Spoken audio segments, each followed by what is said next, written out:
ஆனால் எனக்கு நடிக்கணும், எனக்கு சினிமாவில் நடிக்கணும், நான் கிறுக்க மாதிரி இருந்தேன். எனக்கு வந்து பெரிய ரோல்லாம் பண்ணக்கூடாது, எனக்கு சின்ன ரோல் பண்ணாலும் ஒரே ஒரு சீனில் வந்தாலும் பரவாயில்ல. மெதுவாக பட வாய்ப்புகள் வந்துச்சு.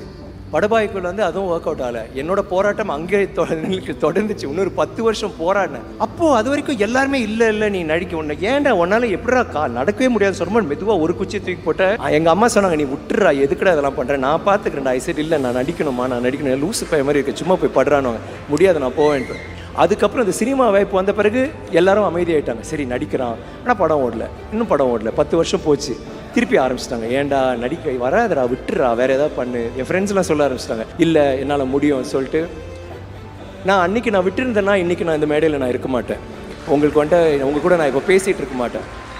அதுதான் ஐ திங்க் நம்ம வந்து ஒரு கனவு இல்லைனா ஒரு இதை வந்து நம்ம சேர்க்கணும், நாங்கள் போய் சேரணும்னு நினச்சி நம்ம அதையே இது பண்ணோன்னா கண்டிப்பாக அது ஒர்க் அவுட் ஆகும்.